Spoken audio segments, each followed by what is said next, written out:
Ya pemirsa, Emeril Khan Mumtaz dikenal sebagai pribadi yang berjiwa sosial dan juga dekat dengan keluarganya. Kenang-kenangan indah Eril semasa hidup dibagikan oleh sang ibunda Atalia Praratya di media sosialnya.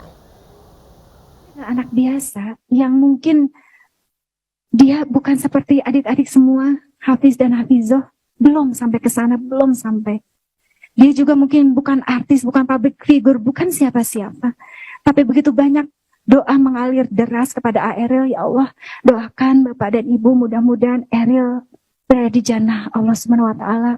Mudah-mudahan mati syahid, mudah-mudahan mendapatkan kebahagiaan yang hakiki di samping Allah Subhanahu wa taala. Duka mendalam masih terpancar dari wajah Atalia Praratya saat melakukan panggilan video dengan suaminya Ridwan Kamil. Ia tak sanggup menahan air mata saat berbincang dengan Kang Emil usai prosesi pemandian jenazah Eril. Di akun Instagramnya, Atalia mengunggah kenangan-kenangan akan sosok almarhum Eril. Atalia menyebut kecintaan Eril pada airlah yang mengantarkannya pulang. Momen-momen indah Eril bersama keluarga juga kembali dibagikan Atalia.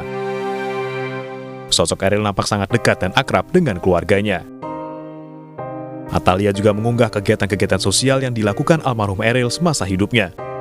Atalia mengatakan, dari Eril kita belajar untuk tidak berhenti melakukan kebaikan dimanapun kita berada. Meski dirundung duka yang begitu mendalam, sosok Atalia begitu kuat dan ikhlas mengiringi kepergian Ananda tercintanya. Tidak ada alasan saya tidak rela begitu dengan Kang Emil. Maka saya serahkan semuanya. Pada saat saya merasa dari titik pertama ada sebuah ilham dan juga nasihat begitu, bahwa sesungguhnya jiwa itu sudah ada ditentukan begitu kapan akan berakhirnya semenjak dalam kandungan. Maka dari situ saya mengatakan innalillahi wa inna ilaihi raji'un, saya serahkan kepada Yang Maha Kuasa. Selamat jalan Eril. Kebaikanmu akan terus dikenang meski kau telah berpulang.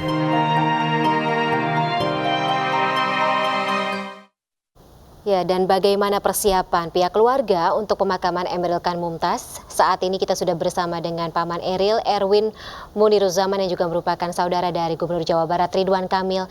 Selamat malam, Kang Erwin.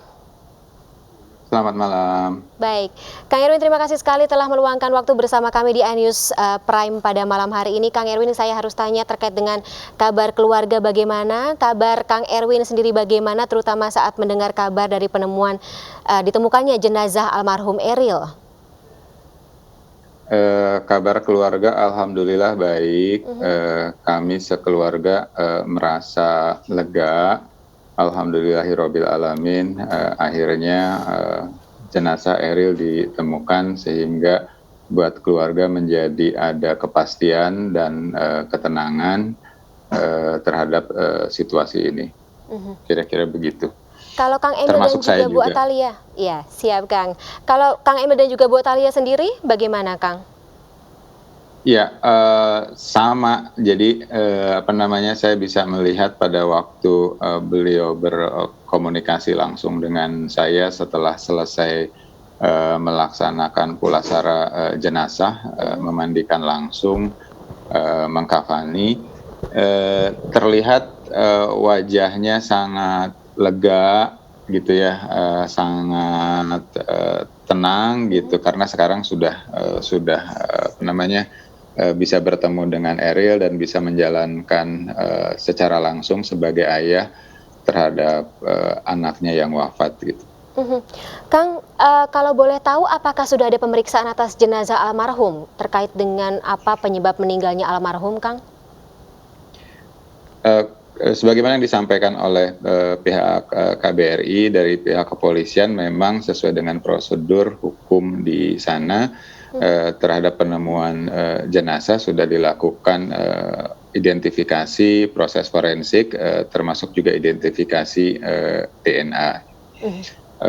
Itu yang prosedur standar yang dilakukan sebelum kemudian ditetapkan pengadilan di sana untuk kemudian diserahkan kepada keluarga untuk proses pulasara jenazah secara syariat Islam. Oke, jadi kalau misalnya untuk katakanlah kalau di Indonesia sendiri ada namanya proses visum atau autopsi tidak dilakukan begitu ya Kang ya? Iya, tidak dilakukan autopsi karena sudah jelas begitu. Baik, kalau misalnya untuk proses pemulangan jenazah almarhum sendiri bagaimana Kang sampai dengan saat ini? Kapan rencananya akan tiba di Indonesia?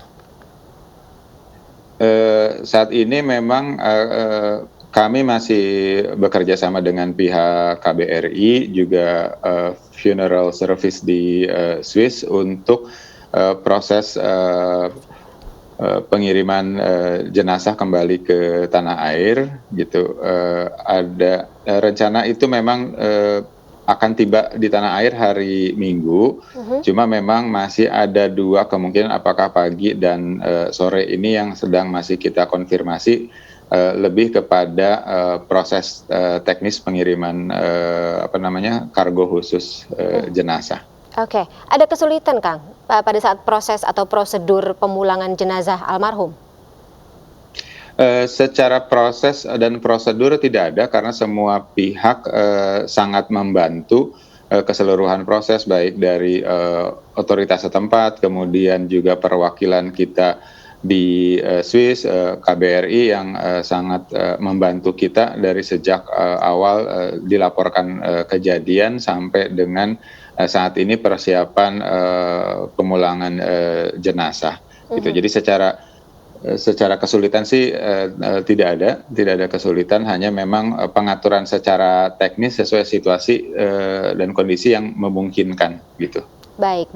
Jadi kalau misalnya tiba insya Allah Minggu pagi, pemakaman akan dilaksanakan pada sorenya seperti itu Kang, tapi jika sampai pada Minggu sore, pemakaman akan dilaksanakan Senin pagi, seperti itu Kang?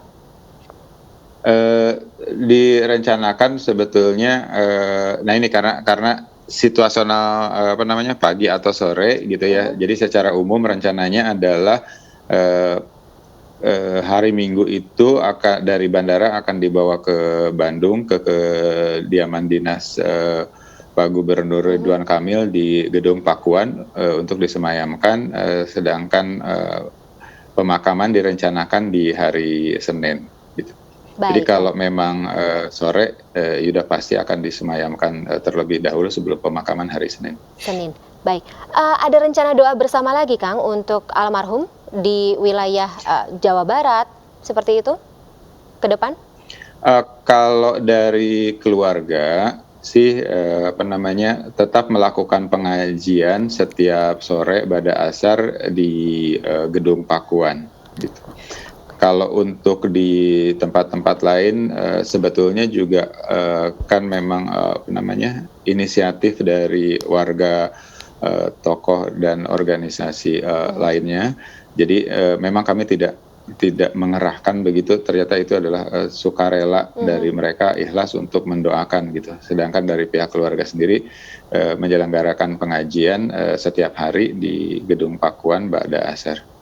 Iya, kita melihat banyak sekali doa, kemudian juga banyak sekali ucapan duka cita kehilangan atas berpulangnya Emeril Khan Mumtaz ini. Dan kalau misalnya melihat bagaimana pernyataan, kemudian juga cerita dari orang-orang atau kolega yang pernah mengenal Eril semasa hidup, tampaknya ceritanya semuanya baik, Kang Erwin gitu, bahwa almarhum ini orang yang sangat baik, orang yang sangat inspiratif seperti itu. Kang Erwin sendiri, apakah ada momen atau mungkin terakhir kali bertemu dengan Eril kapan, ada kenangan yang sampai sekarang masih segar di ingatan Kang Erwin? Iya, terakhir ketemu pas Idul Fitri kemarin di rumah ibu saya. Itu karena kami biasa berkumpul selepas sholat Idul Fitri di rumah ibu saya. Jadi ya memang kalau saya pribadi memang terakhir ketemu di momen tersebut itu ya ngobrol biasa aja, paman sama ponakan gitu. Tapi yang terakhir itu Eril itu lagi membanding-bandingkan tubuhnya dengan ayahnya gitu, karena kebetulan lagi rajin-rajinnya berolahraga, fitness gitu ya. Jadi lagi menunjukkan hasilnya membandingkan dengan ayahnya gitu kira-kira. Itu sih yang terakhir ketemu. Ya, momen yang membahagiakan seperti itu Kang ya, yang teringat di benak Kang Erwin seperti itu. Baik, terima Iya, kasih Kang betul. Erwin atas informasinya. Kita harapkan agar proses pemulangan dari almarhum ini berjalan lancar. Kita semuanya juga menantikan kepulangan keluarga di wilayah Indonesia dan juga dimakamkannya nanti jenazah almarhum Eril di Bandung, Jawa Barat. Terima kasih sekali lagi atas informasinya Kang Erwin. Selamat malam, sehat selalu, sampai jumpa. Ya pemirsa, 2 pekan pencarian penantian keluarga, kerabat dan juga rekan-rekan terjawab sudah. Jenazah Emeril Khan Mumtaz ditemukan dalam kondisi utuh di bendungan Engehalde, Bern.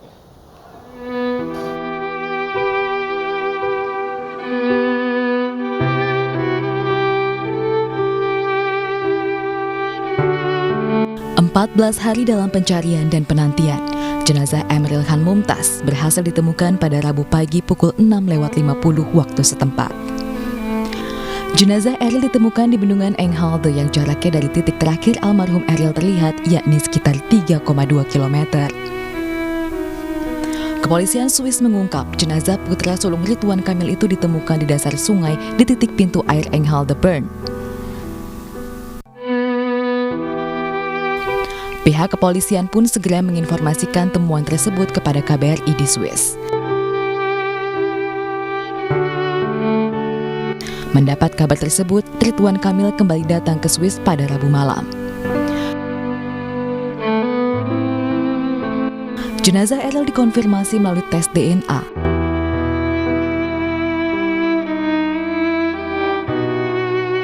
Kemudian KBRI Swiss bersama pihak keluarga Ridwan Kamil mengonfirmasi penemuan jenazah Eril.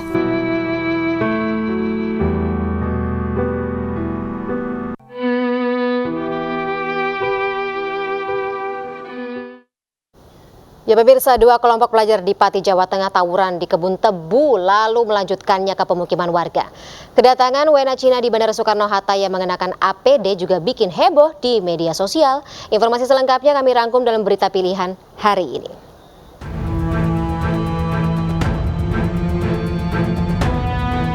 Dua kelompok pelajar terlibat tawuran di kebun tebu di kawasan Pati, Jawa Tengah. Tawuran ini direkam warga yang kebetulan melintas lalu viral di media sosial. Mereka baku hantam satu sama lain di jalanan. Dari unggahan akun Instagram Pati Sakpore, tawuran ini berlanjut hingga ke permukiman di sekitarnya. Warga berharap polisi turun tangan menangani tawuran ini karena sudah sangat meresahkan.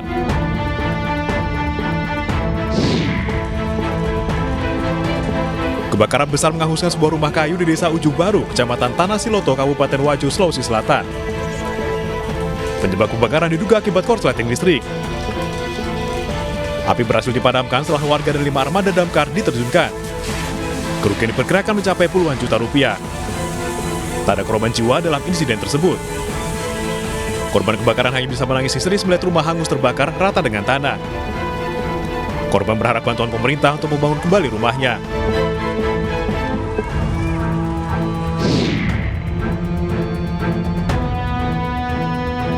Kedatangan ratusan WNA Cina di Bandara Internasional Soekarno-Hatta viral di media sosial dan membuat heboh jagat maya.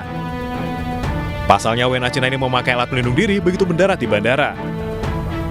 Kepala Informasi Bandara Soekarno-Hatta Jongki Adi Situngkir mengatakan, WNA Cina datang mengenakan APD karena di negara asalnya masih terjadi pandemi COVID-19. Sementara dokumen keimigrasian 151 WNA ini dipastikan legal.